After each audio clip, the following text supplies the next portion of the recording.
else crypto, which has no real underpinnings when it comes to its actual worth. However, its relative worth versus the US dollar is palpable. People view crypto as a hedge against potential inflation brought on by sky-high national debt, but when we actually had high inflation, crypto performed horribly. Doesn't matter. People still think it's a hedge against inevitable inflation from the government, and we've gotten to the point where there are exchange-traded products for Bitcoin, and there'll be some for Ethereum as well. And the hedgers are out in full force. It makes sense. Meanwhile, it feels like there are no Bitcoin sellers. That's what's bubblicious about it, even up here. So I can see crypto continuing to rally. Just remember to jump ship if inflation really does spike. Hey, by the way, the bump up in gold confirms the bull in and pull out of crypto. See, crypto is moving every speculative asset that's a hedge, because gold above 2,000 is speculative. It was Bitcoin and there was everything else. The SH, there's the nickname is SH coin for a lot of these other things, but some of them are real, and they have some blockchain characteristics that will be, you think, utilitarian in the future? Yeah, a lot of technology underneath, basically. So Bitcoin has always been, as we have also talked in the past, about the currency, the storage value. And it has always, now Bitcoin also coming up with a lot of technology beyond just settlement. But Ethereum is looking really, really great with all the decentralization, ETH ETF, which is a lot of expectations about to happen. Then when we talk about Solana, them changing their technology. Also, the big drop in Solana prices up down to around $16 approximately was also because of the SEC naming Solana, Polygon, bunch of tokens as maybe security without any proof. But we are seeing the technologies coming back and the technology making those tokens really picking up the price. So we're going to have to bone up on this stuff, Becky. Jeez.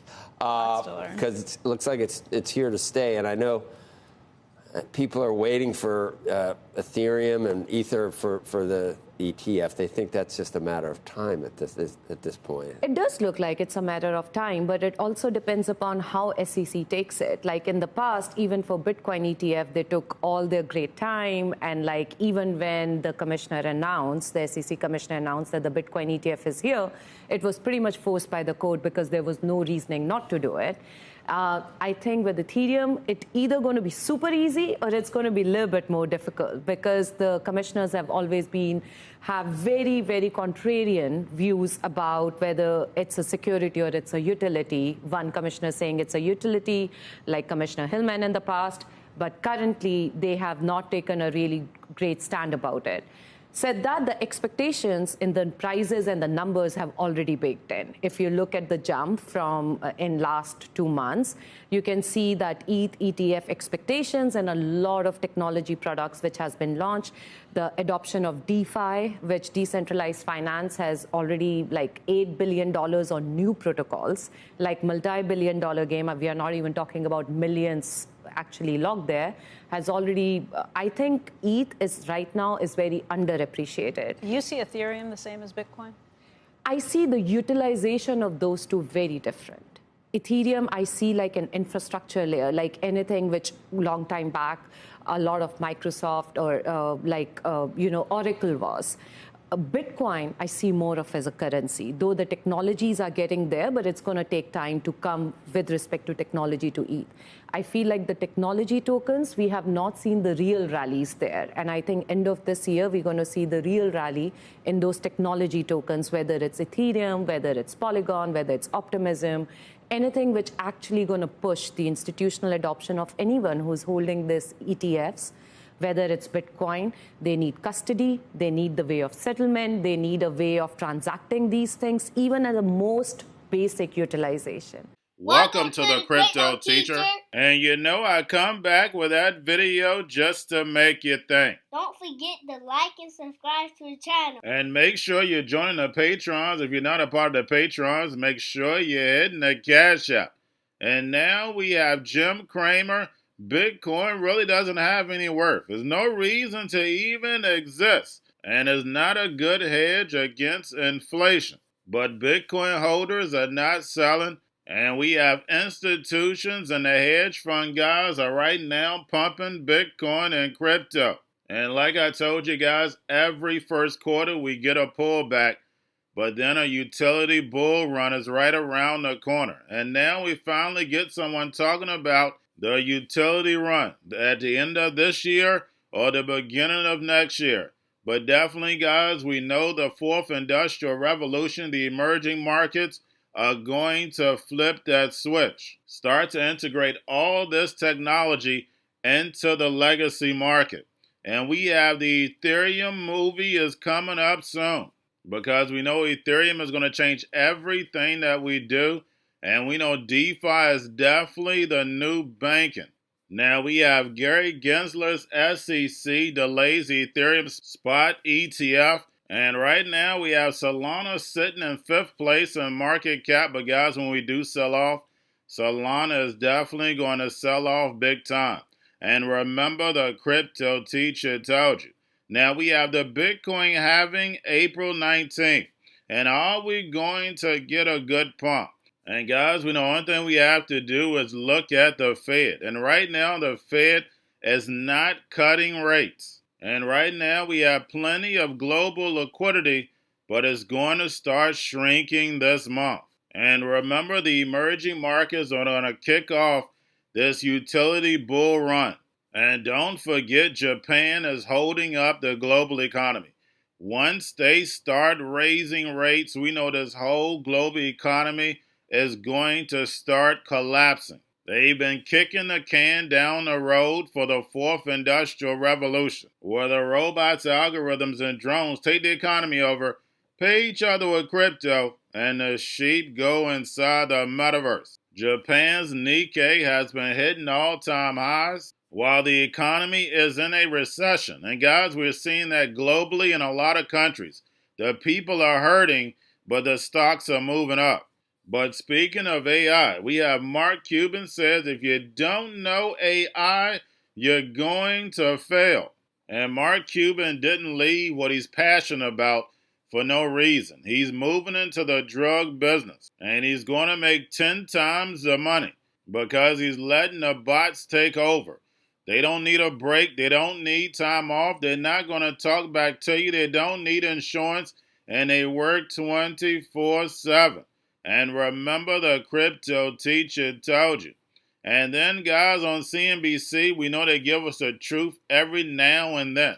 And when it comes to yield rates, guys, we know we're going to be slowly grinding on up. We're just going to slowly grind this economy down.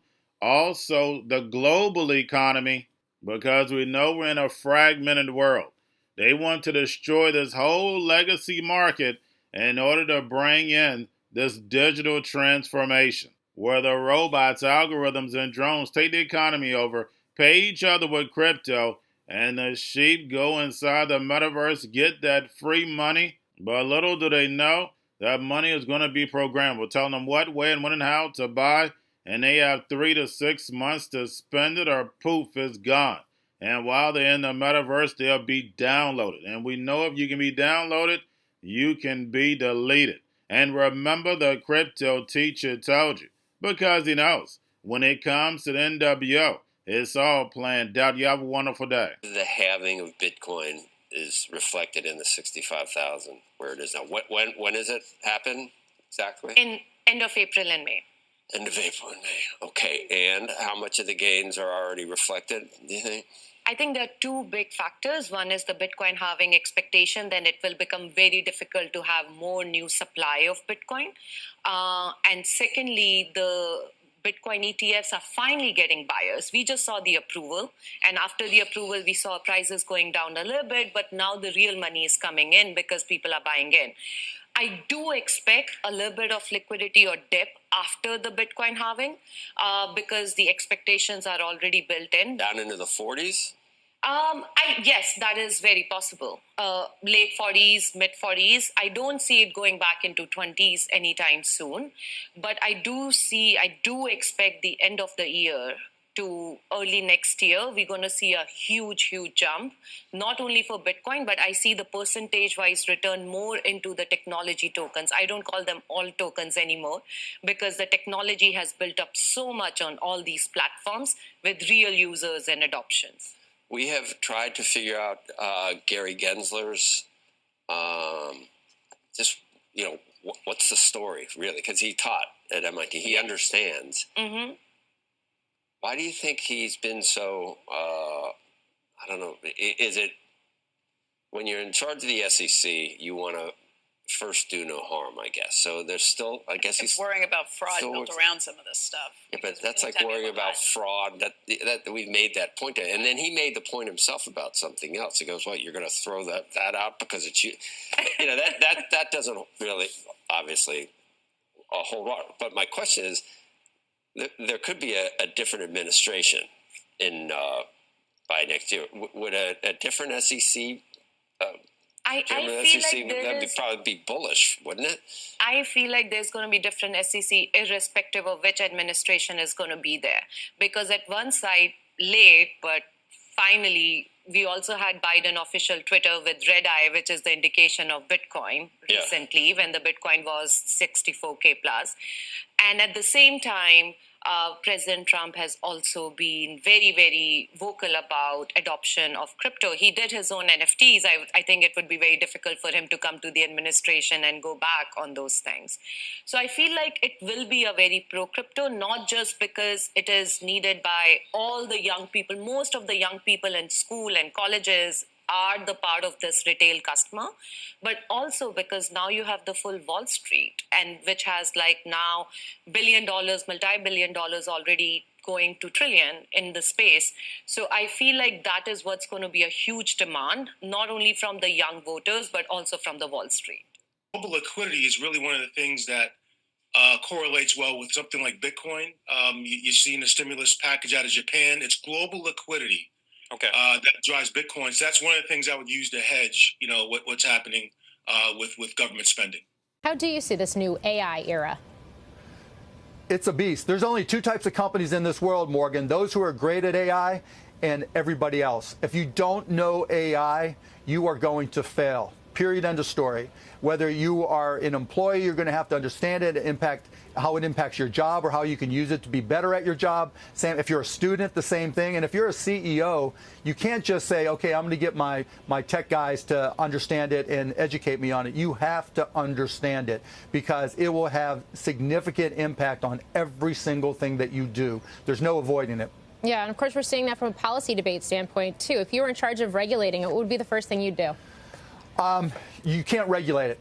You know, there's just, it's brains driven. It's not policy driven. You know, the smartest people around the world are trying to come up with new ways to leverage AI to create everything from military all the way down to every application you can think of. And there's no way you're going to start somebody, you know, working in a garage again from being able to manipulate AI the way they want it. You just can't legislate that at all. What you can do is develop strong relationships with everybody in the industry and communicate with them because it is strategic for the United States of America. We have to be able to win the battle. We also have, you know, going back to immigration, I'm not talking about policy. We have to be able to have the best and brightest around the world who know AI want to come to the United States of America to contribute. Because if it gets into an adversary's hand, you know, bad things can happen. So our production line is robotically driven, so we can change from one injectable to the next every 4 hours. The variables then were a scramble, okay? And it happened fast and it disappeared. But I think over time, we're going to do that move again. But we're not going to do it as a scramble. We're going to do it as a slow, steady climb. And I think that the moving parts here are, we could talk about inflation moderating, but inflated prices aren't. And the public gets that better than anybody, and the public understands debt. But, okay, so if that's the case, was it better? Prices are high, the prices are slowly moving higher. That's the whole idea. Right, they're slowly moving higher. Would it be better or worse if we had outright deflation in terms of the economic picture? Because that would get our prices back to where they were, say, 2 years ago or 3 years ago, but is that what we want? Well, I think it's what everybody I talk to wants. They want the 21% prices down that they were pre-COVID. But if you're a Fed or you own buildings or real estate, let's be honest here, that countries that have terrible debt problems always like inflation. The old saying was either grow your way out of it or inflate your way out of it, because deflationary pressures in an over-debt burdened society never turn out well either. Going to a different economy, and we're going to be learning more about that as we go, but clearly we're learning that things can be done from remote locations. We're learning that technology can replace people even more than we thought. We're not going back to the same economy. We're recovering, but to a different economy, and it'll be one that is more leveraged to technology. And I worry that that is going to make it even more difficult than it was for many workers. In Silicon Valley, and my friends who work in technology know that what we did to the manufacturing workers, we are now going to do to the retail workers, the call center workers, the fast food workers, the truck drivers, and then even bookkeepers, accountants, insurance agents, lawyers, and on through the economy. So what happened to the manufacturing workers is a very clear sign. And so we'll import Chinese-based CBDC technology. So it's going to be CBDC in a box provided to you by the People's Bank of China. But every stock, every bond, every currency, every commodity, every piece of art, every private business, every piece of real estate will eventually be a token on a blockchain, an entry on a ledger, permanent and immutable. We will have truth instead of trust, and we will save over $7 trillion a year. 6 to 8% of global GDP is wasted by the friction of the trust industry that's necessary when you have dual entry accounting. With triple entry accounting, which is what a blockchain is, we get rid of all of that friction. It's a beautiful future. Like what you see in China and their social credit scoring systems, right? If we get identity wrong, it could be a tool to enslave humanity. And if we get it right, it could be a tool to liberate humanity. And as an American, I'm obviously rooting for the one that's on the side of freedom. Bitcoin is an international asset. And also, I do believe the role of crypto is, it's digitizing gold. I actually believe this technology is going to be very important. Look at it. We have been part of the huge revolution in investing through ETFs. We believe that ETFs will be changing the whole way we invest. Many people still use it as a means, people are investing it for indexing. No, the majority of people who are putting money in in ETFs are active investors that are buying exposure. The entire bond market is being transformed as we talk right now. I believe the next generation for markets, the next generation for securities will be tokenization of securities. And if we could have that distributed ledger that we know every beneficial owner, every beneficial seller, we all have our code of who's buying, who's selling, instantaneous settlement. And think about it, it changes the whole ecosystem. Chinese bank ICBC has been hit by a ransomware attack, and the U.S. Treasury market, as a result of that, has been disrupted. This, according to the Financial Times. We're getting it more right now with Bloomberg's Shonali Bassick. Shonali, what do we know? Listen, we have the Financial Times now reporting that ICBC, one of China's largest banks here, was hit with a ransomware attack. And remember, they're a very significant intermediary in the Treasury market. The SIFMA has told its members that this has been part of the reason here that the system is kind of clogged up, if you will, during that auction that we saw a little bit before. The attack had prevented ICBC, according to the Financial Times, from settling Treasury trades on behalf of other market participants. A large executive at a major bank also telling the paper that such a large party on the fixed income clearing corp creates major concerns, potentially impacting the liquidity of Treasury markets. Now, it was not just a poor auction. It was absolutely lousy, and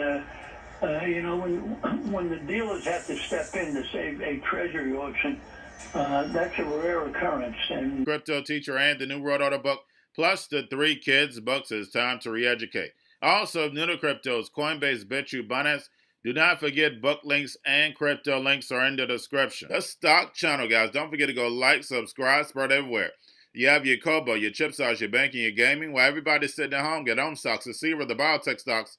And while everybody's at home wishing, they were still getting that free money. What are they doing? Drinking and smoking weed. Don't forget about those stocks, and you have a wonderful day. The most powerful person in the world is the storyteller. The storyteller sets the vision, values, and agenda of an entire generation to come. Steve Jobs. And guys, I truly believe in this. When you look at the New World Order, they're the storytellers. And that's the reason why I wrote my New World Order book. But guys, now it's time to change the current generation. And I wrote 3 kids books. You know, I love the Trinity because I understand the power that's in it. So I have 3 books. We have an opportunity to change the generation, to educate, not just me, but I want to show you that I take action on a daily basis. And I want you to take action on a daily basis. Whether it's your job, whether it's in your community, we have an opportunity right now to educate the masses. I posted this on my Twitter account. Please share, but this is a short clip of the 3 books. There's going to be a clothing line and action figures. Please get these books for your kids, nephews, cousins, friends, so therefore we can start the re-education now. Because as we see, the 4th Industrial Revolution foundation is definitely here. Robots, algorithms, drones, taking humanity out the picture. We have to re-educate. But let's get into the video. Part 1. King Joshua and Drama Tam save the village. Part 2. King Joshua and Drama Tam save New York from COVID-33. Part 3. King Joshua and Drama Tam goes to China. It's mandatory to get part 1, part 2, and part 3 of this series. It's time to re-educate Generation Z.